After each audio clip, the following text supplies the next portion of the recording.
सहना भवतु सहनौ भुनक्तु सह वीर्यं करवावहै तेजस्विनावधीतमस्तु मा विद्विषावहै। ओम शांति शांति शांतिः। ओम सदाशिवसमारम्भां शङ्कराचार्यमध्यमाम् अस्मदाचार्यपर्यन्तां वन्दे गुरुपरम्परां। श्रुतिस्मृतिपुराणानाम् आलयं करुणालयं नमामि भगवत्पादं शङ्करं लोकशङ्करम्। समस्तजनकल्याणे निरतं करुणामयं नमामि चिन्मयं देवं सद्गुरुं ब्रह्मविद्वरम्। We have done first 4 verses, so together we will chant them. भज गोविन्दं भज गोविन्दं गोविन्दं भज मूढमते सम्प्राप्ते सन्निहिते काले नहि रक्षति दुःकृन्करणे।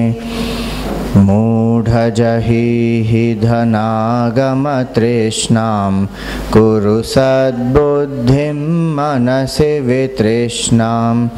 यल्लभसे निजकर्मोपात्तं वित्तं तेन विनोदय चित्तं। भज गोविन्दं भज गोविन्दं गोविन्दं भज मूढमते। नारीस्तनभरनाभिदेशं दृष्ट्वा मागामोहावेशम्। एतन्मां सवसादिविकारं मनसि विचिन्तय वारं वारं। भज गोविन्दं भज गोविन्दं गोविन्दं भज मूढमते। नलिनीदलगतजलमतितरलं तद्वज्जीवितमतिशयचपलं। विद्धि व्याध्यभिमानग्रस्तं लोकं शोकहतं च समस्तं। भज गोविन्दं भज गोविन्दं गोविन्दं भज मूढमते। So, 2 major obstacles, lust and greed. Shankaracharya ji spoke about that in the 2nd and 3rd verse. In seeking Govind, in seeking the truth, a person has to face these, overcome these. Then he spoke about the illusion of time, that life is very momentary, life is very short, and it is a myth to think that we have time with us. Even in that short life there is so much of disease, so many afflictions of the mind. So this short time which we have must be used productively to seek the eternal, to seek Govinda. Now today we will see 2 verses which speak about relationships. Before we go into it, why do we have relationships? Fundamental questions.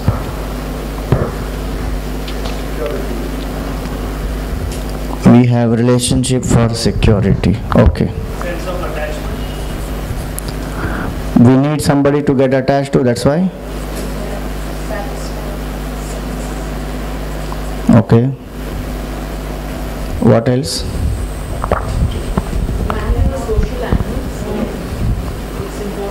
So as a social need.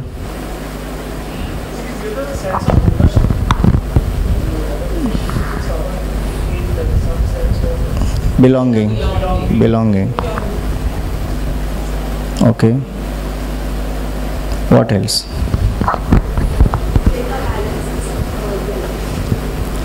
To meet, to our karma phala basically. Okay. To exhaust our karma. Basic need, why is a relationship there? Because if that is clear, then the purpose of the relationships are served. Is there any other purpose? Relationship. People. You serve by seeing Lord in your own internal desires that also make you work. So desire for what? Any of these? Right. When there is a need for love, then we think relationship will come. For acceptance,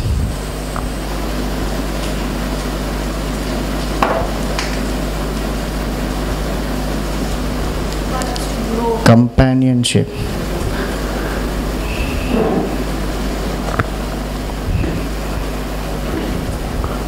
to grow. Okay.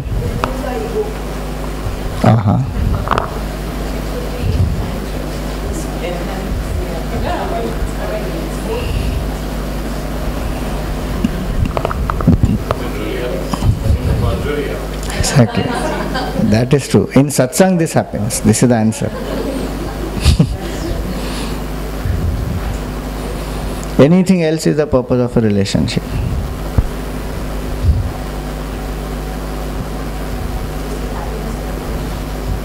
So happiness, so love, acceptance, happiness.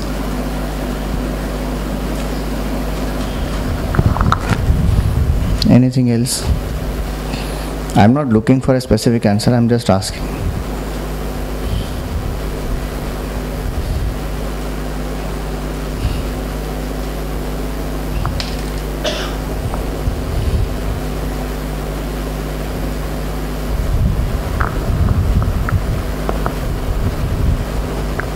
Over? Support, security.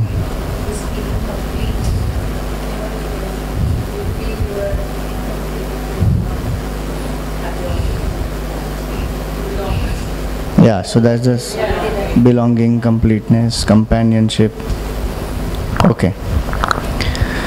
So, not that these are not the purposes, yes, these are. One of the important purposes is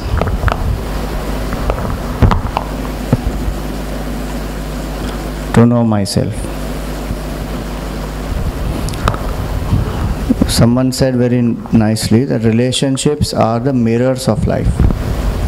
So, there are mirrors of life. Each relationship is a mirror. And what do I do? In a mirror, I am reflected. So, I see myself. Same way, through relationships, we come to know many aspects about ourselves. In this context, relationship can be with anything. It can be with people, it can be with objects, things, animals, creatures, whatever. Any relationship, when I have a relationship, I can explore myself better. I know myself better. What are the motives I have? What are the feelings I have? What are the attitudes I have? How much selfishness is there? How much compassion is there? Love is there? I can know about myself. Hence, relationships are the mirrors of life. And going by that understanding, the primary focus of any relationship should be this, that do I know myself and am I able to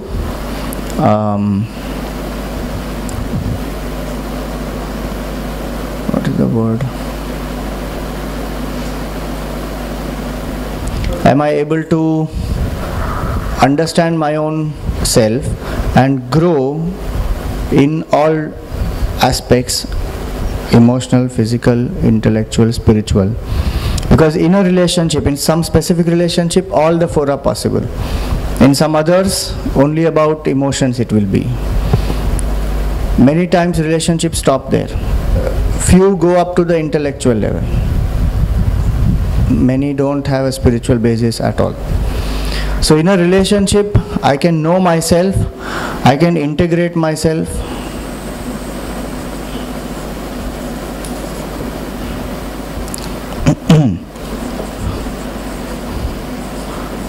And it also humbles me. When a person comes face to face with one's own strengths also and even weaknesses, where I am not able to let go, I am not able to forgive, I make small things into big ego issues, take things personally. Those things we come to know when we have relationships. If one was alone, many times it's difficult. One won't even know that these things exist in my personality. Same thing goes with the positives also. The capacity to love, the capacity to accept, the capacity to accommodate. When I love somebody truly, all those potentials are also there in me. Both ways to know, I have to have a relationship. That's why it becomes very difficult for some people who go away from all relationships when they are not ready and they are not mature. Instead of ego becoming lesser, ego can become much more. A person can become really focused only on oneself, become really selfish. So actually speaking, relationships are given to us. One is for this. Second, it is actually to break the shell of the ego. Because in any relationship, I have to be able to give the most difficult lesson in life to learn is that. If you ask, suppose I ask you, what is the most difficult thing to do in life? What will you say? To forgive. Okay. To forget, let go, forget the past. These are difficult, but not the most difficult. The most difficult thing to do in life.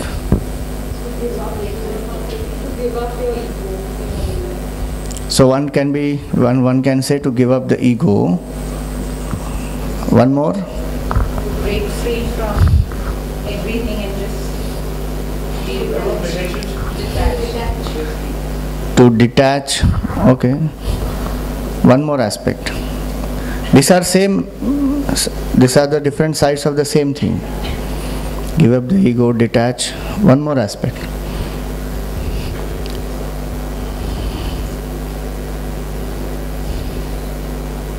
All spirituality is meant only for that much. Love everyone. That is same, detachment. Love. The most difficult thing to do in life is to love unconditionally. To keep loving in spite of and not because of. Most difficult thing to do. All this, give up ego, detachment, etc. will lead us to just love. Forgiveness will come when you love. Ego will go when you love. Detachment happens when there is love. True love is most difficult. Love without being possessive. Love without expectations. Love which is not bound by certain reciprocation. Thus the capacity to love. That requires us to break out of the shell. Otherwise, in relationships, I become dependent. The whole purpose of relationship is lost. Independence is the purpose of a relationship. That how I can know myself, understand myself, break out of dependency, learn to be free and yet learn to be loving. And actually only such people can truly love. People who are dependent and possessive, they do not truly love. They are in love with what they feel gives them security, which makes them happy. So the idea is that yes, there are these things which happen in a relationship, and different people will perceive relationships for different purposes. But the fundamental purpose of a relationship is to be able to love, to be able to be independent. Hence, just like we said, relationships are mirrors of life, relationships are also schools of enlightenment. In each relationship, when I am able to do this, I am moving closer to freedom, moving closer to enlightenment. Many people think it is a contrary. Spiritual life means you go away from relationship and seek moksha somewhere in solitude. It's quite reverse. Where we are, if I am able to stay there, be detached, be loving, have the capacity to keep giving, that's another aspect of a relationship. We say in our Chinmaya mission pledge, no? Producing more than what we consume and giving more than what we take. So the more I am able to give, that's the law of life, that one who keeps giving is more fulfilled, will attain fulfillment. If you see the Secret and all the, I don't know what is the next book which has come, Secret ka next book has come now. So in that they will tell you, huh? It's called the magic. The magic. So in that the point will be this, that when you give, you create that space for new things to come. But when you don't and you hold on, that destroys you. So you have to learn to give. By giving I don't get depleted, by giving I enrich myself. And the whole universe, especially the feelings like love, etc., is infinite in each one of us. So by giving, it will not deplete. It is abundant. One should never think of it like limited resources. More one gives, more it will grow. Knowledge, love, happiness, they all are like that. So in relationship, once we understand this fundamental point, we are not deluded by relationships. We are not disillusioned by relationships. And we can focus on the concept of duty. That is how I become free. We don't focus on how that person is behaving, why that person is not reciprocating, whatever I am doing but that person is not understanding. The focus is not on other people, focus is not on changing the other people, focus is on knowing myself and improving my capacities to do this. Because many people think that knowing myself, integrating myself, meaning relationship it will be selfish purpose, that I am doing all for myself. But I am opening up, I am giving, I am being independent, I am allowing freedom.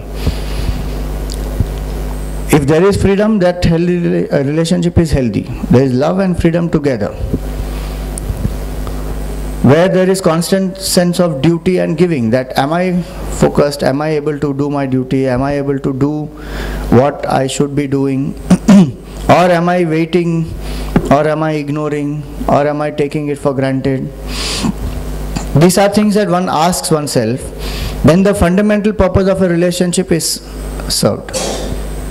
Otherwise the relationship, that which can liberate, that which can help me to break the shell, that only pushes me more and more.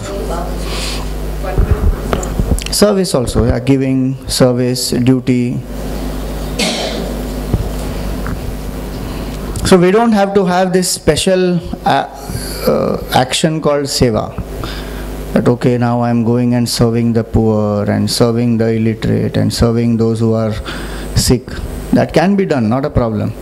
But in my life, in all my relationships, do I have this attitude? Once I have this attitude, I become free and I feel fulfilled. So in today's verse, we will see that two attitudes are there about relationships. Let us see the verse number 5. Yavad vittoparjana saktaha tavan nija parivaro raktaha paschat jivati jarjar dehe वार्तां कोऽपि न पृच्छति गेहे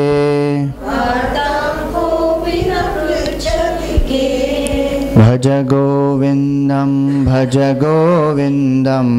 गोविन्दं भज मूढमते together यावद्वित्तोपार्जनसक्तः तावन्निज परिवारो रक्तः पश्चाज्जीवति जर्जरदेहे वार्तां कोऽपि न पृच्छति गेहे भज गोविन्दं गोविन्दं भज मूढमते. So he says, Yavad vitto parjana saktaha. As long as a person is able to earn wealth,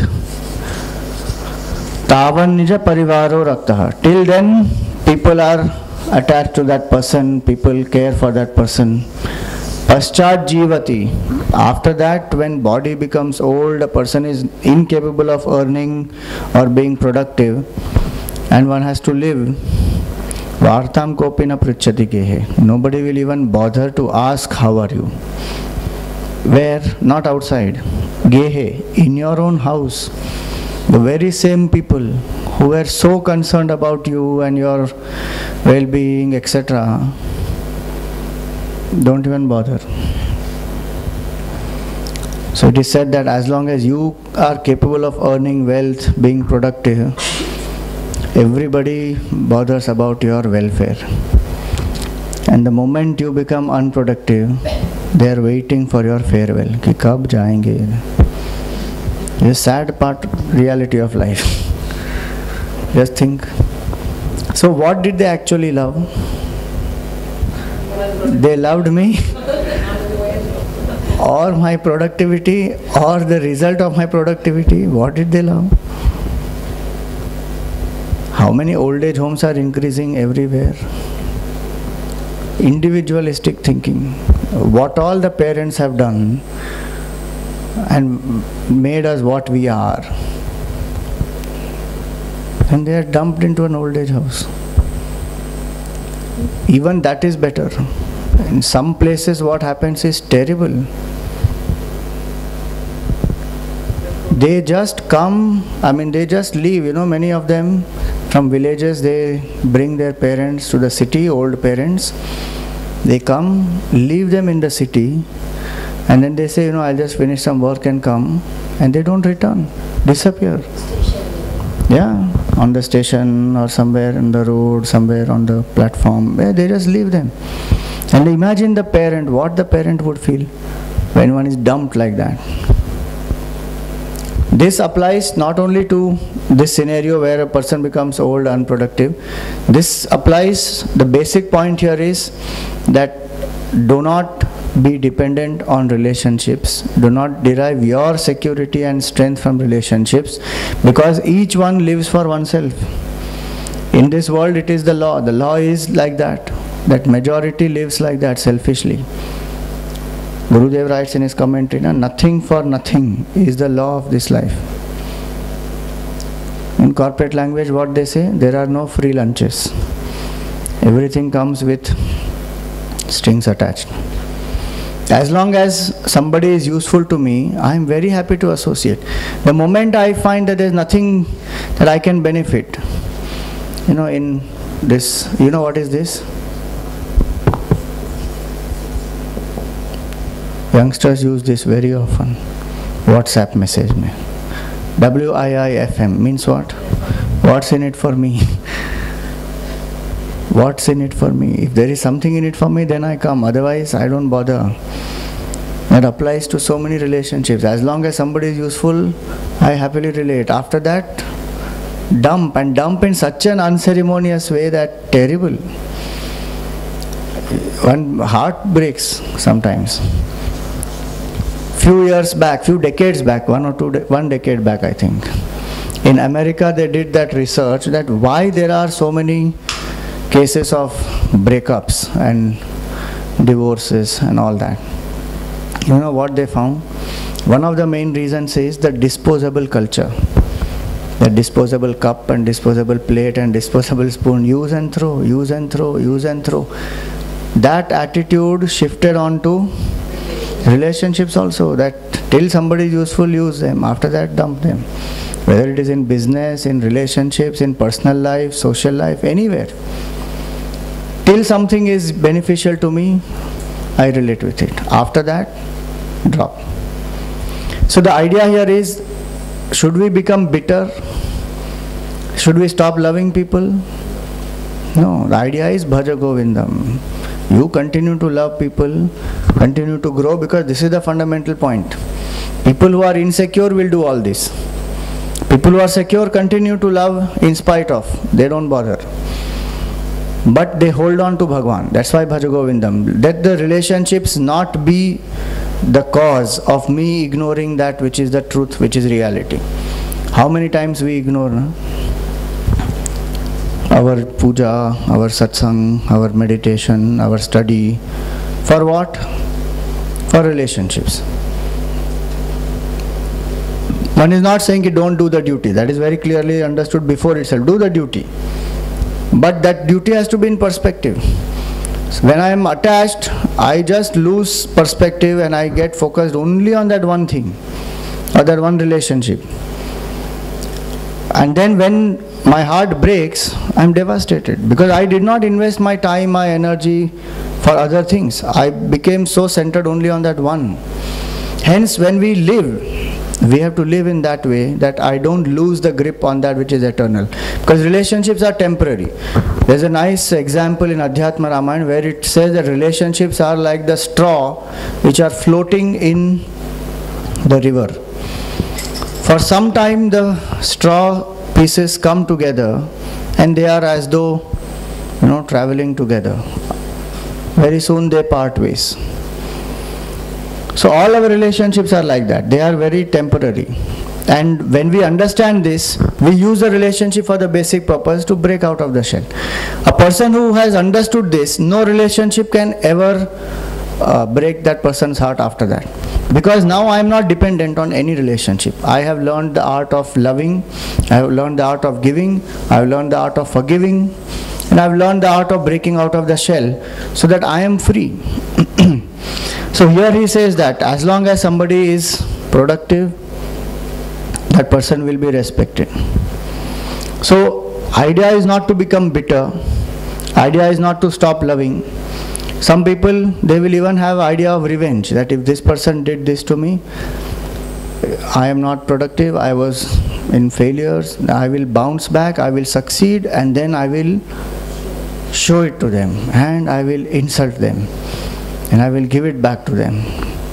All kind of Bollywood drama will happen after that. All that does not have to be done. I have to just keep loving, that's all. With that awareness of the fact that this is the way it is. There's nothing, if this happens, there's nothing new, because this is the way it is.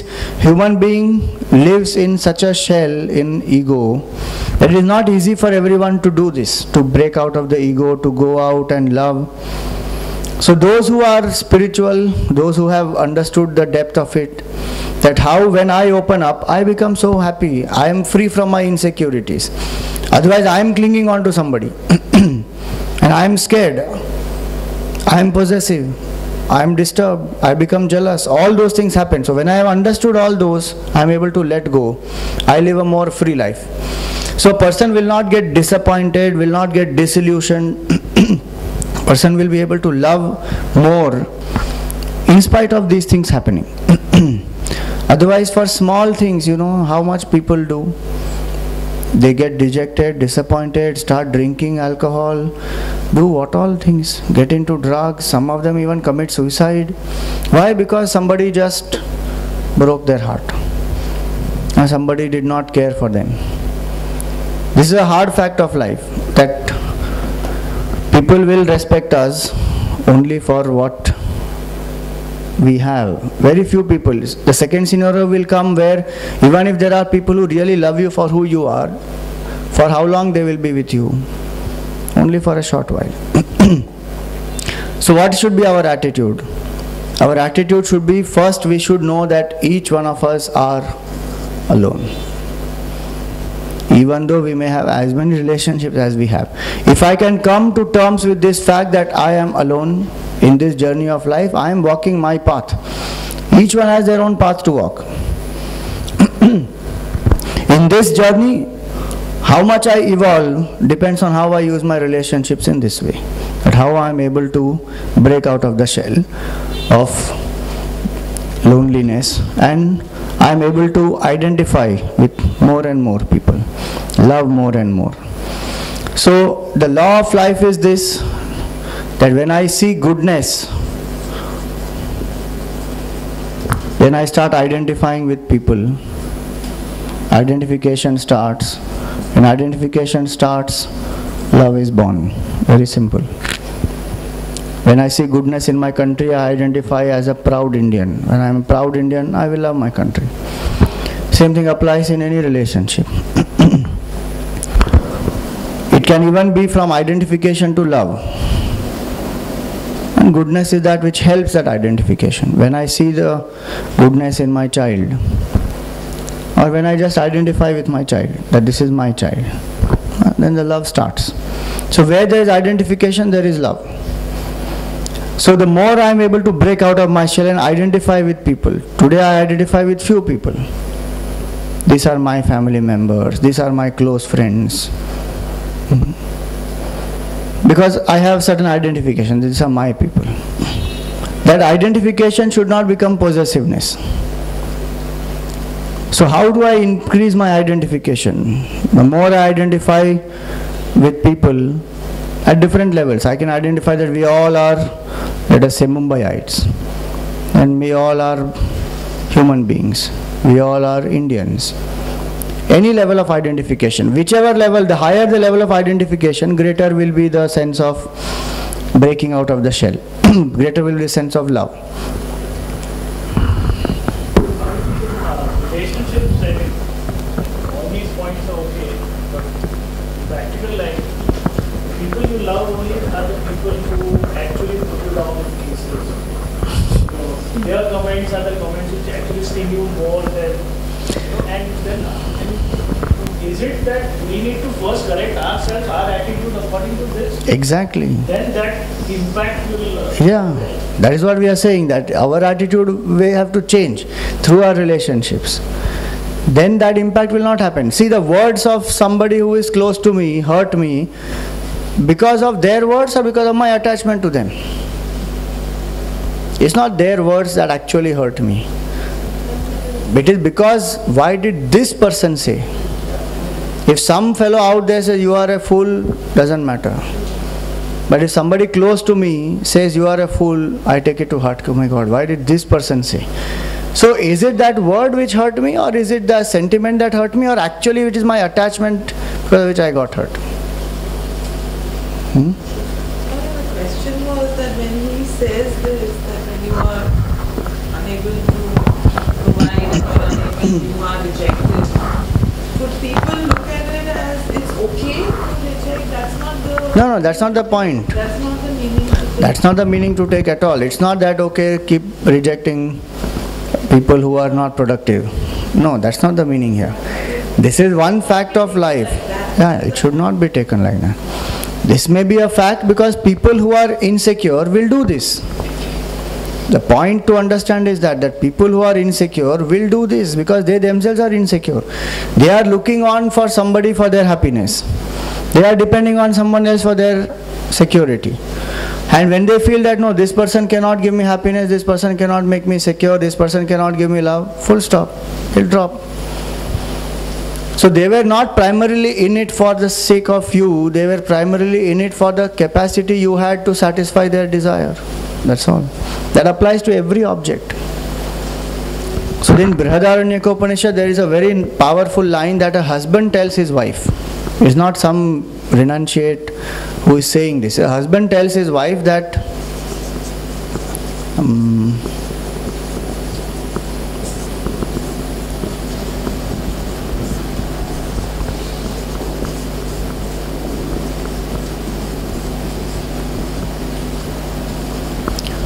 He says, Atmanastu kamaya sarvam priyam bhavati. Everything is dear to me only for my sake, not for its own sake. And the context he says is that a husband is dear to the wife not for the sake of the husband but for the sake of the wife. A wife is dear to a husband not for because the wife is dear by itself, but because that wife can make the husband happy. So wife is dear. Same thing applies to the husband. Same thing applies to an object. As long as an object is very, very capable of making me happy, I have it. The moment it starts stopping that or starts giving me pain, I don't want it. You said that it's because of the attachment equation that harmony works in. So then how do you look at it when it is a relationship and it is a close relationship? So how do you... So that's why the detachment has to be that if there is some truth in it, suppose they are telling me that I am a fool, I actually introspect and find out, is it true that I am a fool?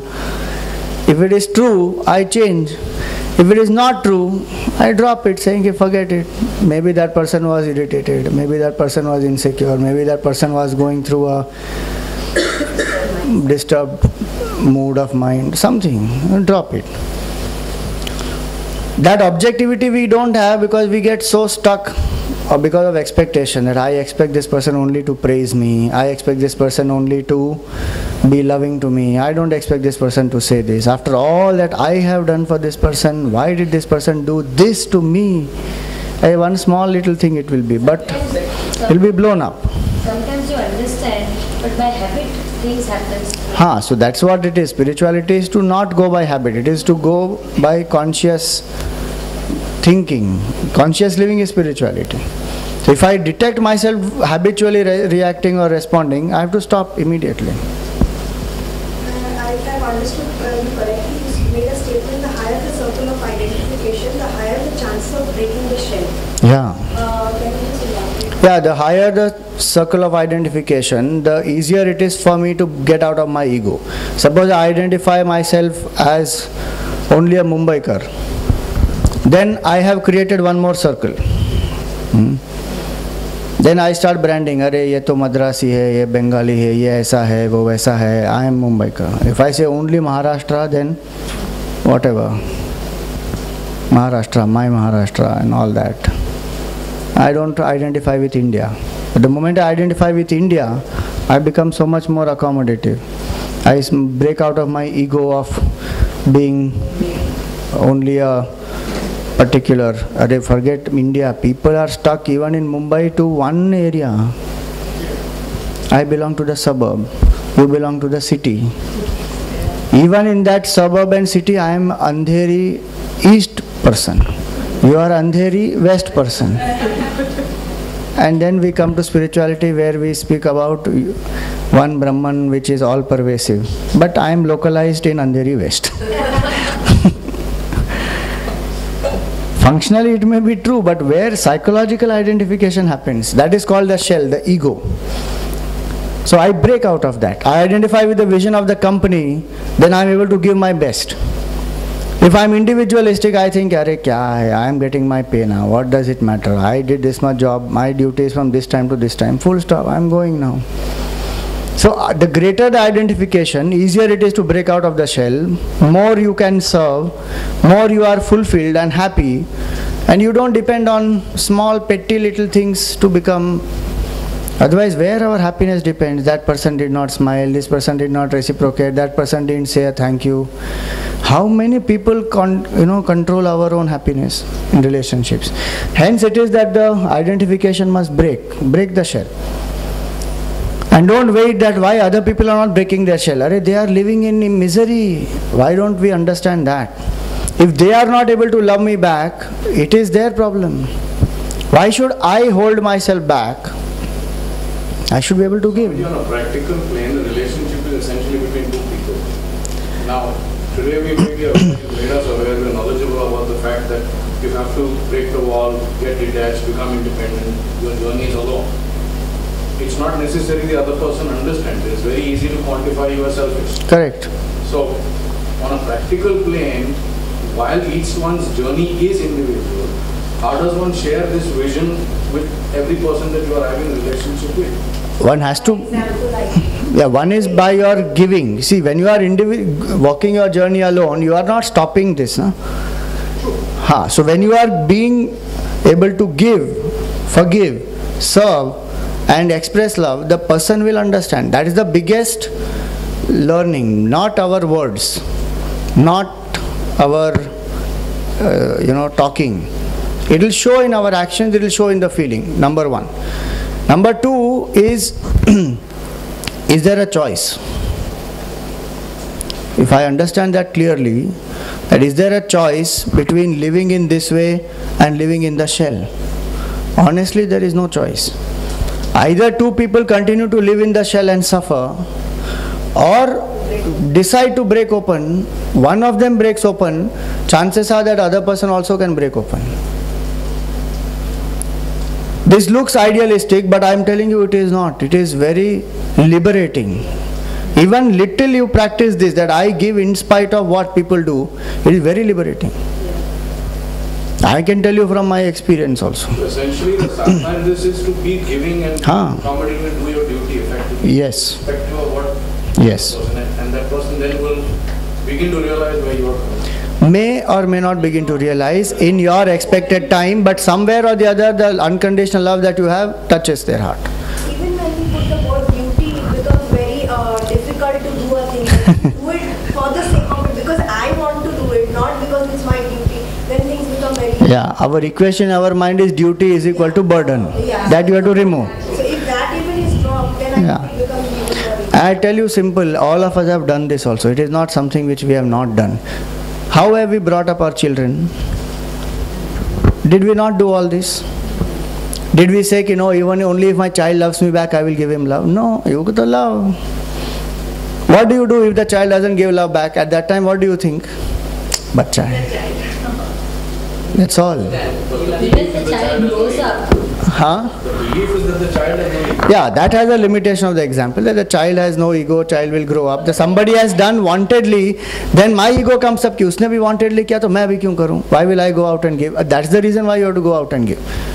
But when the child becomes adult and doesn't take care of parents of them, then the expectation come. No, but then also parents think that, okay, after all he's a child. Yeah. So like if forgives and he comes back to parents, They'll accept him. not reject him. Yeah. I don't know if you've seen the movie Peaceful Warrior. A very nice one. In that, there's a very beautiful line where he says that those who are hardest to love are the ones who need it the most. And because they are not given that love, they continue to remain in their shell, continue to remain insecure. Hence, those who have understood this will go out and give love. And I let one thing be clear to us, that even though the journey is alone, but there is no greater joy than the joy of giving love. And when you give love, you don't feel alone. You don't feel lonely. Because the identification is with so many people, so many things all around you. Vedanta says the identification goes to the highest level when you see yourself in everyone and everyone in yourself. The highest realization of the self is that the one truth is pervading in everyone's heart. A devotee would see it in the other way, saying that Bhagavan alone is in the hearts of each one. Those are highest levels. But at our practical level, one can start by thinking that giving love is the way to happiness. Simple equation you have in the mind. Giving love is the way to happiness, not waiting, expecting, depending. Then you are free. And that's why I said to give love is the most difficult, most challenging, especially to those who are hurting us, especially to those who are not reciprocating in the way we expect. But that's growth, and one can do that.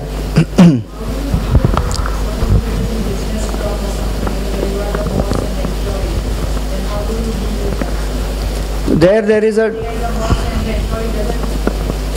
So there are two aspects to this. One aspect is a functional aspect where you are playing the role of a boss and that person is an employer and you expect that performance to be there, and if that is not there, then the company doesn't progress and there is a block in the growth. Then the second aspect is the psychological aspect, where we relate as human beings. Now, these two must be very clear to us, that when somebody is not performing, it is said in a, so in a nice statement it is that criticize the performance and encourage the performer. So if I have to continue to relate with that person, I have to yet tell that person that, look, this performance is not up to the mark. If I am going to tell that to that person, doesn't mean that I am not loving. The way in which I put it is the humanitarian aspect. That I can say it politely, I can say it lovingly, even if I have to say firmly, I can say it firmly, but without an attitude of condemnation, without an attitude of insult, without an attitude that you are not good enough if you have not performed and you are a failure, and those kind of things need not be there. That psychological pressure need not be there. I can bring in the functional pressure that, look, if this has not happened, then maybe you may not continue, or maybe your promotion gets stuck, or maybe whatever. That's a functional issue. But psychological branding need not be there in that case, which applies in all relationships. If a child has to be disciplined, the child has to be disciplined, but the disciplining can be done out of love. It can be a show of strictness also, but one does not have to do it with certain psychological pressure. Right, so yavad vittoparjana saktaha. As long as we understand this fact that everything is dear to a person only for a person's own sake. Nothing is dear to a person for its own sake. No object is dear to us because of the object. Object is dear to us because it makes me happy.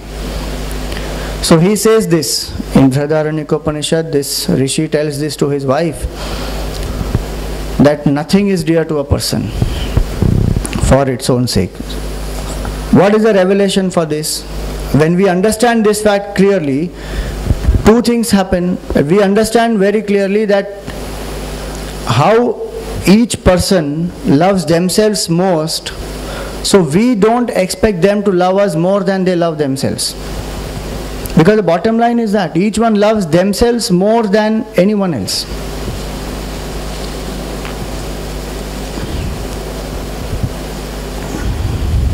All that talk, that I can die for you and all that is nonsense.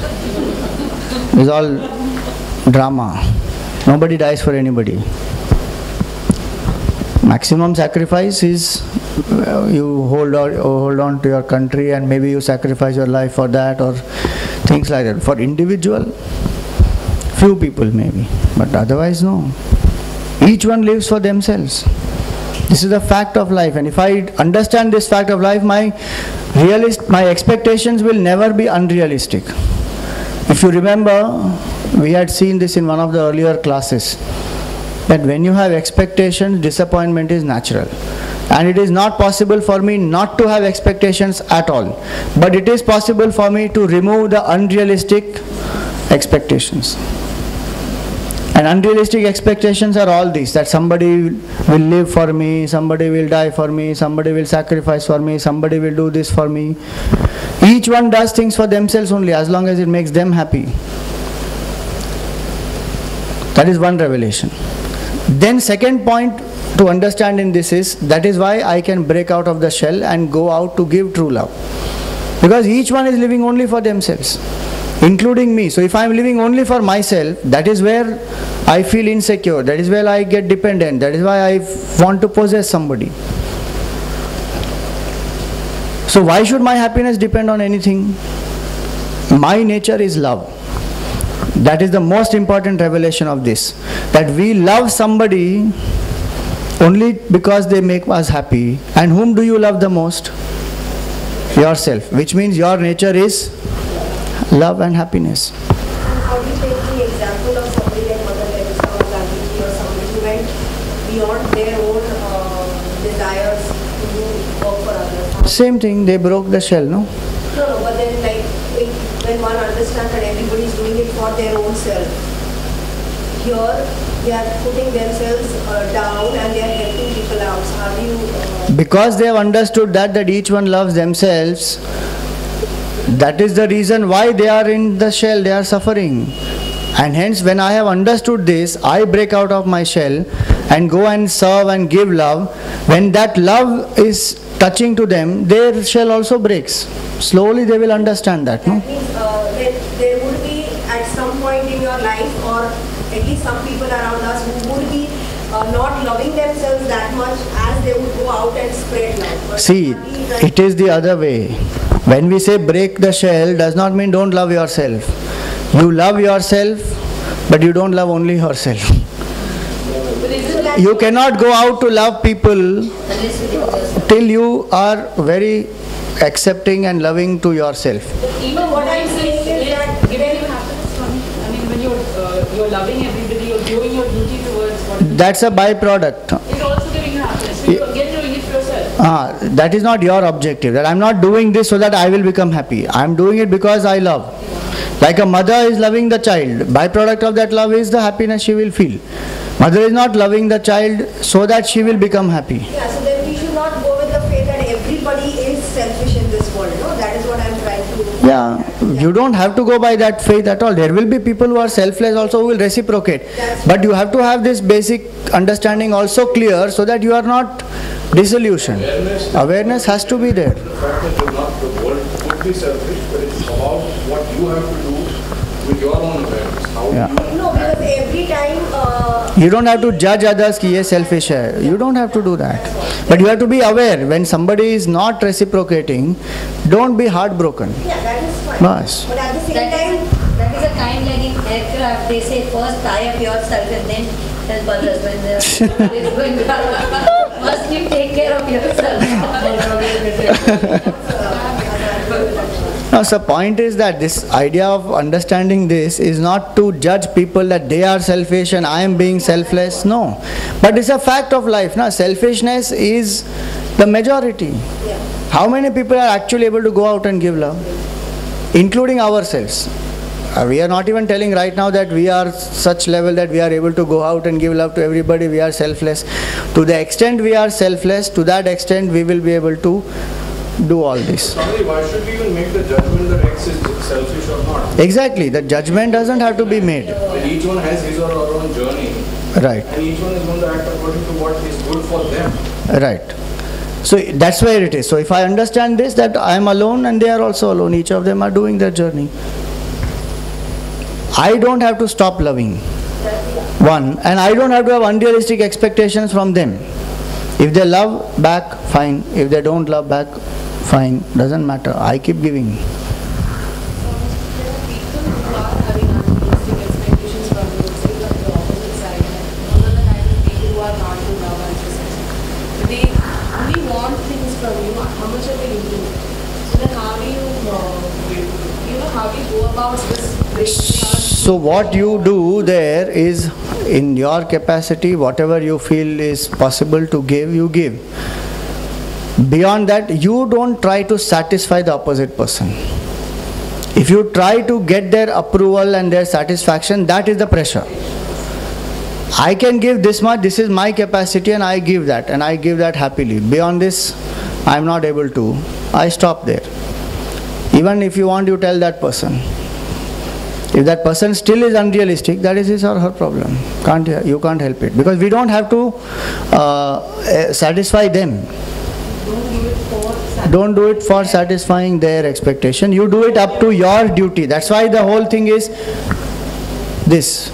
Any relationship, if I'm centered in myself, I'm able to do this, bus. I don't have trouble after that. Because I will keep giving according to my capacity. It's as simple. In a functional relation, in a functional transaction, that happens or not. When we go, let us say you go to ask a donation towards somebody for some charitable work that you are doing. Okay, you are taking care of some orphanage, so you want for those children there. So you go, you expect, and maybe that person is a billionaire, and you expect, अरे उसके लिए क्या 2 लाख तो क्या बड़ी बात है, वो दे देगा ऐसे ही. You go there, and that person gives you 30,000. What do? You accept na कि that person's capacity may be this much, but right now he is giving this much. So take and come back. हो गया.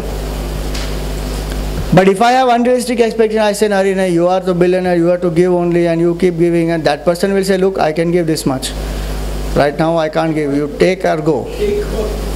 Now same thing you apply in a psychological case also, that how much I can give, to the best of my capacity I should give, there is no stopping there. But when I am not able to give something, I don't have to come under pressure, because I do not have to satisfy the opposite person. It is not in my duty to satisfy the opposite person, but it is in my duty to give my best to that person.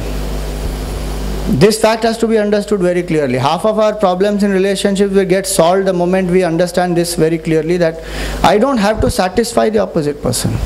If I am in the mode of giving whatever best I can, that's enough. How many people burn themselves out? That is the reason why their heart breaks, no?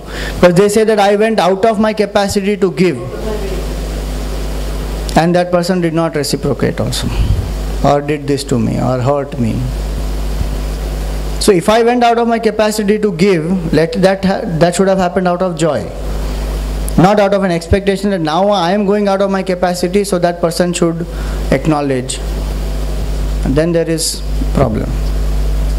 See, these things look ideal to us, but the moment you start practicing, they are for our own good, and we become so free and liberated that then nobody else has a power to make me feel bad. I think most of these issues are caused by our inert nature of judging right or wrong, good or bad. True.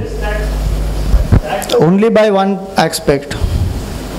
Accept people as they are. Don't judge, don't brand, accept. Whatever, acceptance is not out of condemnation, acceptance is not out of any kind of fault finding. It is out of the clarity that at this point this person is in this level or able to do this, and I accept. Again I bring the example of children. No? We accept children as they are. Whatever they are able to give us. What parents, on parents' birthday, the child will take the money from the parent only, go and buy something and give it back to the parent. And what we do happily, accept na kya, and one will be so thrilled that my child went and bought this for me. Because you accept. But the thought behind it is what you are accepting. What is the Not, that's what I'm saying. I'm not talking about the gift. I'm saying you are accepting the emotion and the thought of the child behind it.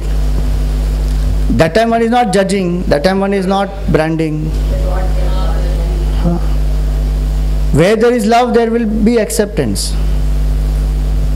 That acceptance helps to make everything fine. So this one verse is to give us that vairagya, that let there not be dependence on the relationship, and for temporary relationships don't ignore the real. Because the real wealth of life is devotion to the Lord.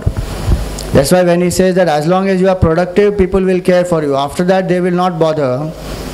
They should not break our heart. We should be ready for this fact that this is going to happen. Paschat jivati jarjara dehe, but the body will become old.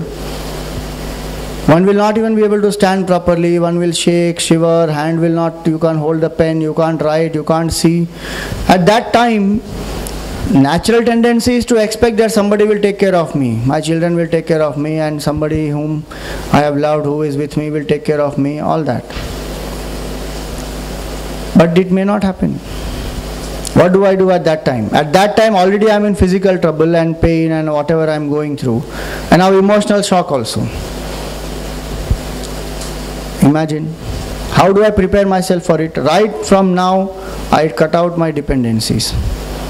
Right from now I start ensuring that I build my relationship to the Lord and strengthen that Bhagavan is there with me at all times, and whatever needs to be done will be taken care of. If at all there is a functional difficulty that I don't have money, I don't have proper security, house, this, that, one will see at that time. But psychologically one will not be shattered. If one is psychologically strong and secure, then functionally, externally, whatever needs to get done, one will even do that. Guruji says a very nice thing, in Hindi. He says, Aaye janto seva karna, jaye janto Prabhu ka naam, Prabhu ka dhyan. Aaye janto seva karna, jaye janto Prabhu ka dhyan, kabhi kisi ko nahi kosna, yahi param hai gyan.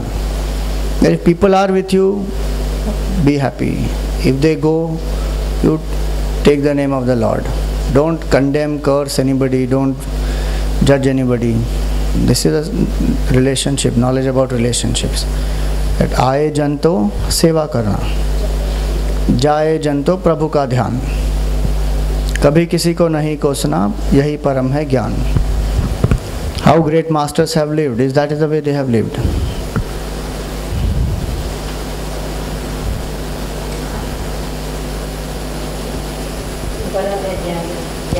यही परम है ज्ञान.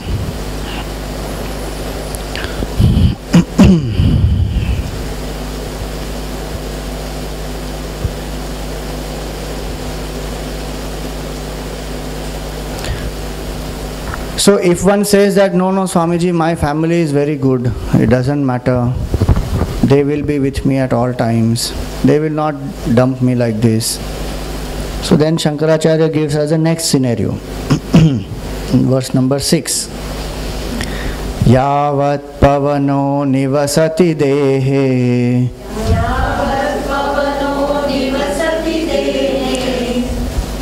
tavat pritchati kushalam gehe gatavati vayau deha paye भार्या बिभ्यति तस्मिन् काये भज गोविन्दं गोविन्दं भज मूढमते. Together. यावत् पवनो निवसति देहे तावत् पृच्छति कुशलं गेहे गतवति वायौ देहा पाये भार्या बिभ्यति तस्मिन् काये भज गोविन्दं गोविन्दं भज मूढमते. So he says, Yavat pavano nivasati dehe. Even if people are very, very dear to you, they love you, they treat you very well, even in that case, how long will they come with you? Yavat pavano nivasati dehe. As long as the breath is there in the body. Tavat prichati kushalam gehe. Till then, they seek your welfare. Gatavati vayav deha paye. When the body, the breath drops and breath leaves the body, person dies, bharya bibhyati tasmin kaye. That very same spouse who was so attached to you will abhor the body, and the body will have to be burnt or cremated or disposed of. Why that example given of the spouse? Meaning the closest relationship is that. Even in that relationship, no more there will be any further love or anything. Bharya bibhyati, that body will be abhorred. What does this mean? Does it mean that we should keep the dead body? It doesn't mean that. It means that there is only a point till which everyone will come with us. When we go to the airport, what do? Do we go with the passenger? We go drop them. Beyond that, they have to go on their own. Same thing. That when we are in this relationship, till even if people are loving to us, they will be only with us till the grave. After that, it is my journey. So in that, have I established my journey with that which is supreme, which is the Lord, with Govinda? Because that Lord is with me at all times. How much people will come, even loving people will come with me only till the grave. So bharya bibhyati tasmin kaye. And so the idea here is that those people who have that right perspective of the relationship, they will be loving in the relationship, but they will not be anchored and centered in the relationship. Our centering must be only in the Lord. Centering should not be in individuals. Centering should not be in people. It may be so today, but slowly we have to remove that dependency and anchor ourselves in the source of true love, and that is the Lord. So those who want to love unconditionally have to connect to that source of unconditional love, and that is the Lord. Every day I spend some time in strengthening that relationship. Call it meditation, call it prayer, call it ritual, puja, japa, anything. But that relationship I must cultivate. And I am not even aware of that relationship today. Because I am caught up in these mundane relationships. And the pull and push of this relationship is what occupies my mind. So I don't even have time to think that what is my relationship with Bhagavan. What is the relationship of a wave with the whole ocean? Can you say that there is no relationship? Just because the waves are relating to each other, does it mean that there is no relationship between the wave and the ocean? Just because I don't see Bhagavan in the way I think, does it mean that there is no Bhagavan? All around me is the Lord, but I don't understand, I don't experience, I don't see. And so I think there is no Bhagavan. And once I think that way, there is no Lord, there is no God, there is nothing, only these relationships become the focus of my life. Then I am pushing in these relationships only.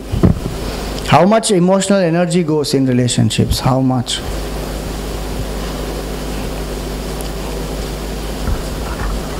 We are not able to focus on spiritual path because of relationships. And how long will this relationship be? Only till the grave. The same person will abhor the body. So if you think logically, actually, what did they love? Did they love your body? Did they love your breath? Or they loved you?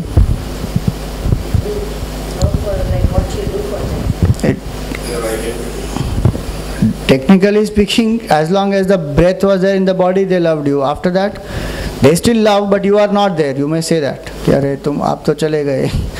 They still love you and they are heartbroken because you went. But in context with their need, how much need you are satisfying of that person? That was the earlier verse. And how much need you are satisfying, that much they were loving you. But if you actually go to think about it, that whom did we really love? What did we really love? And that entity only is not there now.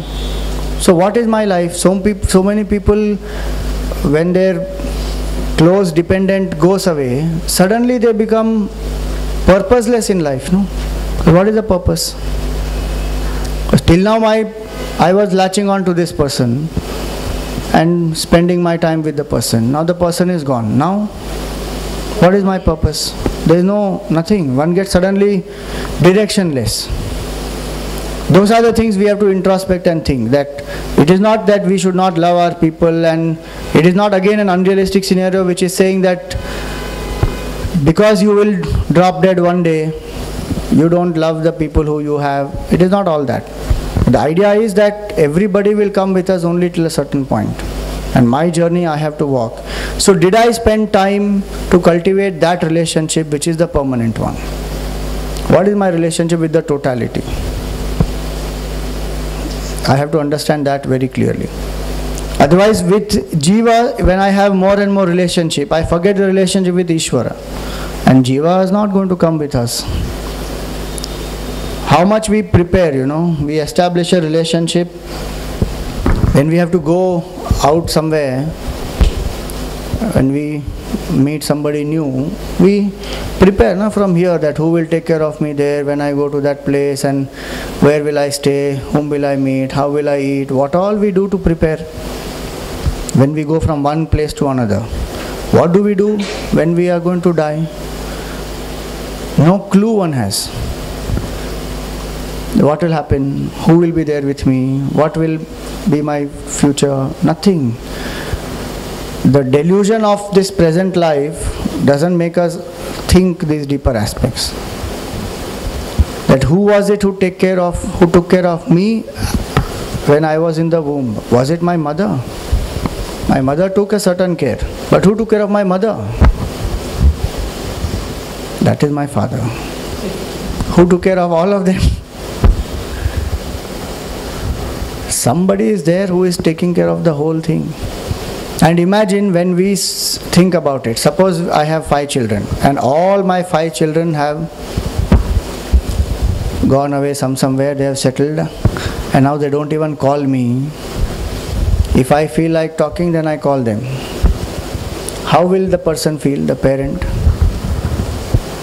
That I did so much for all these children, now they have settled in their own life, in their career, they have got married, they have children, they are not even bothered about me. How will one feel? Imagine God's condition. All the children of God are like that. Bhagwan brings everybody into this creation, nurtures them, nourishes them, takes care of them, and continues to take care even when these people are not bothered about him. That is his unconditional love. So the more we think about the blessings that we have, the more we think about how we have been loved unconditionally, and we are loved unconditionally even now, the more we are able to connect to the Lord.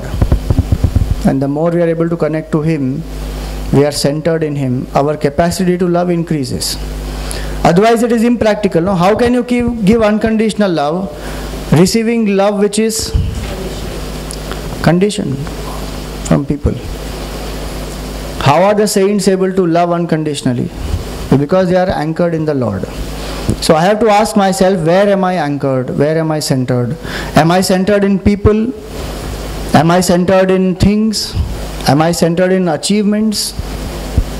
Am I centered in some ideal or a value? Or am I centered in the Lord? Those who find their anchor in the Lord, bas, they are free. Nothing bothers them after that. Hence Bhaja Govindam, Bhaja Govindam. Right. We stop here today and we meet in the next Sunday. Next Sunday we have the class, right?